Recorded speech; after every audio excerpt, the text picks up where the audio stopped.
Għat-tielet darba f'pajjiżna se tirritorna l-attività Nickelodeon Treasure Hunt bejn is-27 u 28 ta' Mejju li ġej.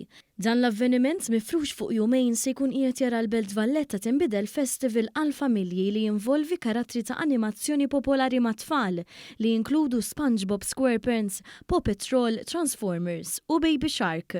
L-attrazzjonijiet ta' Nickelodeon Treasure Hunt se jkunu fi Triq ir-Repubblika, Pjazza Teatru Rjal, Pjazza La Vallette u Pjazza Tritoni.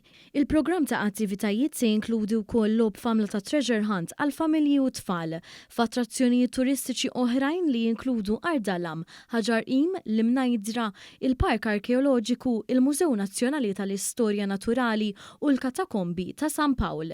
Dawn id-dettalji tħabbru f'konferenza tal-aħbarijiet mill-Ministru għat-Turiżmu Clayton Bartolo fil-preżenza taċ-Chairman tal-Awtorità Maltija għat-Turiżmu Gavin Gulija. Il-Ministru Bartolo osserva li n-niċċa tat-turiżmu għall-familja hija waħda li dejjem qiegħda tikber fil-prodott turistiku lokali. Wara li kellna l-ewwel xahrin tas-sena b'saħħithom, rajna li l-perjodu tal-għid kienu kull wieħed b'saħħtu mill-aspett turistiku, issa qegħdin inħarsu għaż-żmien li ġej sabiex bekk ikollna avvenimenti bħal dan li jkompli jibni niċex sostenibbli tat-turiżmu biex bekk aħna naraw li niksbu riżultati pożittivi għall kumplament tas-sena wkoll. Nickelodeon huwa stazzjon televiżiv popolari ħafna ma' miljuni ta' tfal madwar id-dinja kollha u jasal fiktar minn 500 miljun residenza f'170 pajjiż.